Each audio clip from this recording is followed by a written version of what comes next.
I heard this quote, and I thought it was the perfect way to start this video. And the quote goes, "The process of healing does not end when the wounds are no longer visible. They end when the wounds no longer ache." Hey, and welcome to Mental Wealth Class. My name is Sanford, your mind-body connection coach.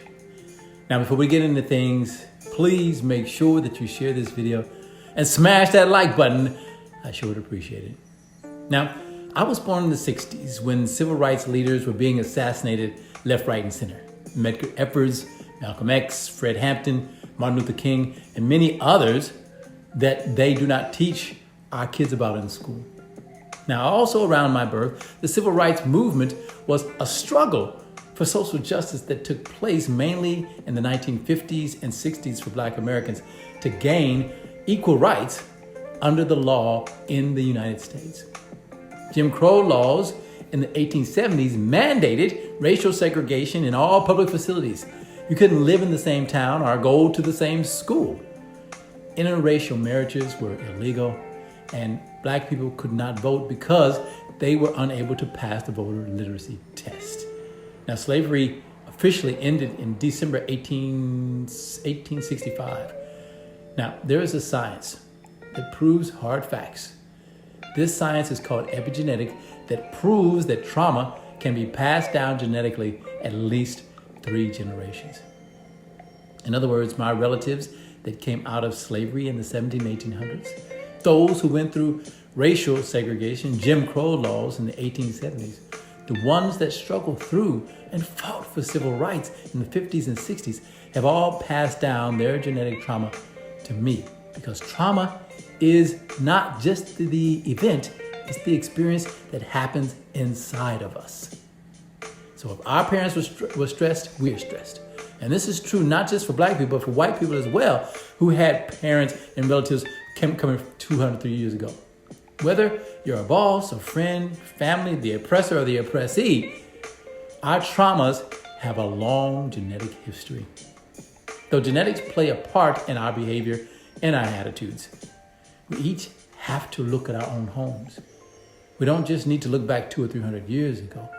What about your grandmother and your grandfather? What about your mom and your dad? Was there neglect? Was there abuse? Was there community or neighborhood or household dysfunction? When I started life coaching, I was advised not to work with teens and young adults because parents would be overprotective and ashamed of thinking their past issues had traumatized their kids. Now, it's very important for us to recognize that many parents are struggling themselves to go to therapy, to get a coach, to see a psychotherapist, And if we think that it's tough for them, imagine how tough it is to actually let their kids do that. Even though their kids may be depressed, having anxiety attacks, cutting themselves, or contemplating or even attempting suicide. I'm not making light of this. As a matter of fact, I am actually fed up with parents preaching to their kids to ask for help at school, at church, and even at home when they are struggling. Yet parents are stressing themselves out, trying to be everything, do everything, and act as if everything is under control. I not only see this almost every day, but I have been there myself. Studies show that 60% of our youth were exposed to at least one trauma by the age of 16. Over 30% were exposed to multiple traumas. Our parents are overstressed. If it wasn't for alcohol, food, staying busy, throwing themselves into work, Netflix, Stan, Disney Plus, whatever, most parents would have a nervous breakdown or worse. Divorce in America is over 50%. Divorce in Australia is over 41%.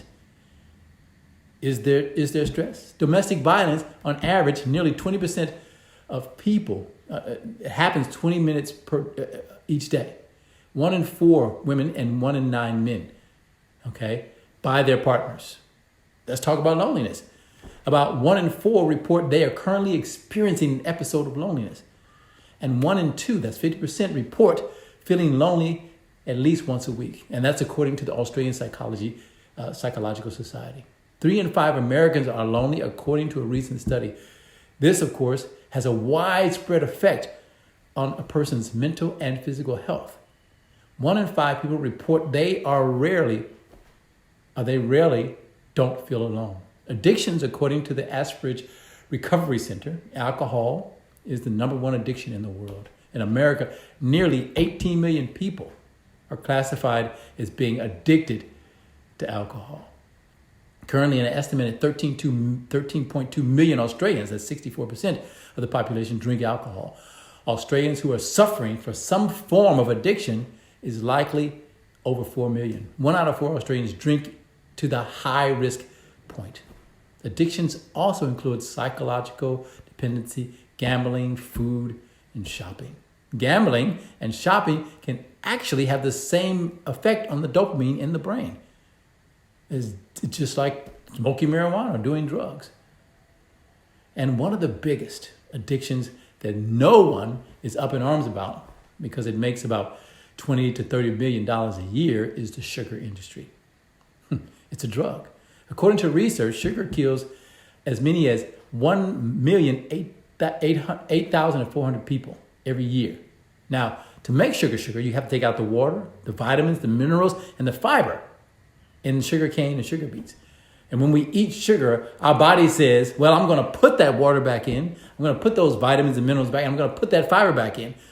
So what the sugar does is strips us of our moisture. The moisture comes out of our nerves and our telomeres. It damages and gives us diseases like Alzheimer's, Parkinson's, lupus, which my mother had. And it damages the nerves. Okay? Sugar pulls water out of our nervous systems, out of our muscles, out of our joints, causing stiffness, arthritis, rheumatism. It also pulls moisture out of our eyes, causing blurry vision. And sugar also damages our kidneys, which is because it's time to dilute all that sugar, which leads to diabetes, which is why so many people end up on dialysis. And just, I wanted to kind of let you know why life coaching is so important to me. Because I noticed behind our youth's skills and their talents was fear, was addiction, was trauma. There were things that they were keeping to themselves that were depressing them. They kept them anxious. They kept them falling into relationships of other people that were traumatized and addicted just like they were. For so many of our youth, their relationships with their parents and their caregivers are strained and toxic. I would finish with clients or athletes at the end of the day, or they would leave from my gym and they would go home to stressed families and parents and communities that were toxic. And this is still happening. Why? Well, if I can be straight with you, which you guys know I will be, it's happening because of fear, because of addiction, and because of trauma, or what I call the FAT, fear, addiction, and trauma. Let's face it, when do our kids call the shots at home? Are our kids paying the bills? And we always talk about family comes first, but they don't. Our self-care comes first. Our kids are watching us. We're living in a community where no one's taking care of themselves as leaders. How can we expect our kids to level up, to be healthy, to think for themselves when they're watching their parents run around like robots, working all the time, staying busy, not exercising, arguing all the time about money and sex and who's responsible for what? I was speaking to a friend the other day, and she said to me, she doesn't want to be vulnerable with people. It's just too hard. And that's because she feels that people will judge her. And they more than likely will, but what we need to understand is that those people that judge weren't taught how not to judge. Her not speaking up shows that she wasn't taught how to trust her own intuition. And she is right. People will judge. People will do what they do. But this is our opportunity as parents and caregivers and leaders to teach our kids what self-esteem is, what authenticity really is. Because our parents are struggling with that same fear. They're struggling with that same addiction. They're struggling with that same trauma. Do you see how trauma has taken us so far out of who we truly are. If we stay on this toxic trajectory, life, pretending that life is only this way, we will never really find our way back to our authentic selves. Are you filled with fear? Then your kids are filled with fear. Do you have addictive behaviors? Then your kids have addictive behaviors. Are you struggling with avoiding your childhood traumas and toxic stress? Then your kids are having the same struggles and doing the exact same behavior. I'm not saying that we are bad parents. What I am saying here is that we are overly stressed and we lack the tools to handle the fear, addiction, and trauma in our own lives. And it's hard for us to teach this to our kids because we're caught in our egos. Most of us currently handle the fat in our lives like the 7 emotional stages of death.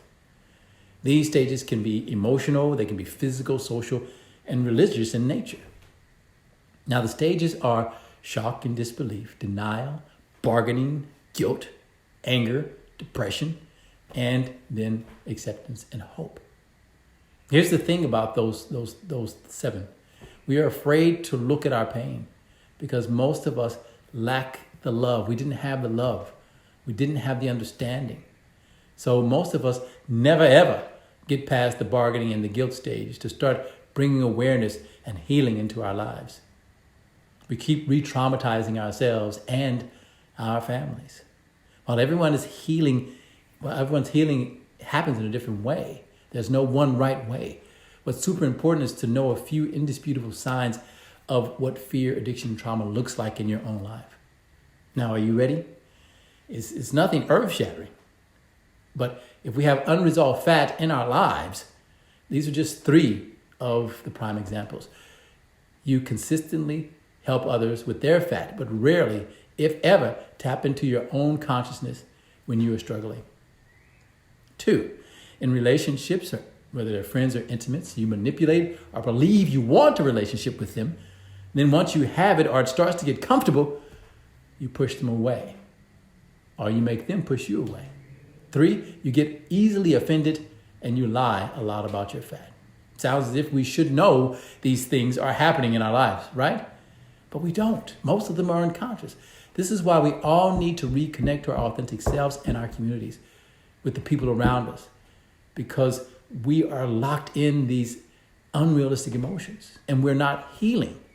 And we keep doing the same behaviors over and over and over because we're disconnected from our intuition. To become aware and start healing my trauma, there were certain changes I had to be forced into because there has to be some force. And there are other things that I had to make choices if I wanted to be a better person, a better man, a better dad. One was I started reading about my family history and even more Black history because that wasn't taught to me. I had to understand my ancestry. I had to understand where I came from. And 2, I started going to yoga and meditation. Now for me, I always take the work of what I'm studying and I create my own little system, which is what I did after studying other yoga and meditation forms. Now I have a morning routine that I do 96% of the time. I also started back doing fitness. For years, I used to train just to impress people and to have a nice body. After my battle with depression and suicidal thoughts, I found a whole new purpose to train. And that purpose was to develop and reshape my nervous system and rebuild my flexibility. I have always loved flexibility. And it always made me feel good and well balanced mentally, physically, emotionally, and spiritually when I do it. To me, stretch the body, stretch the mind. And I started showing more compassion for people, while at the same time setting boundaries for the type of people I wanted in my life. When I caught my ego lying or doing something that I didn't want anymore, I had to take responsibility for that. And I had to let go of that fear and that abandonment that I thought would come with it. So part of my healing is still telling myself and others the truth, not taking on how they will respond, but how I say it and the intentions that I have behind it, which is love and gratitude. And the 5th thing I started to do, and one of the biggest things, was had to own my mistakes, my pain, my choices. I had to own everybody that came into my life because I was accepting them into my life. I had to listen to my intuition, and I had to stop lying because it was keeping me traumatized. Now, I accept people for who they are, but I also had to learn a few things because I'm the sort of guy who puts my heart on the table every single time. And yes, it gets crushed an awful lot, but that's never going to stop me from being who I am, because I am full of love. I am full of gratitude. I am emotional, because I think you have to feel in order to heal. Okay? Emotion shouldn't be running your whole life, but you have to be able to feel to know who you are. You have to be able to feel to relate to your kids and to your teens and to your people that you say you love. So I had to strengthen those areas within myself. I had to know that people don't really want the truth. I had to also understand that people aren't comfortable with the truth. I had to remind myself to be grateful and authentic no matter what they thought. The third thing I had to do was, when people show you who they are, you must believe them. If they are late all the time, that's what they do. If they don't keep their word, that's what they do. If they lie to others, they will lie to you. If they don't follow through, that's what they will do. If they challenge you to be better at things you want out of life, that's what they're always going to do to you and others. Now, none of these things are judgments. I'm just saying that the people that come into your life, they're showing you who they are. There's no need to try to change them. You either accept them and love them and cherish them, or you let them go. You get to make that choice. And I had to really work on that for myself.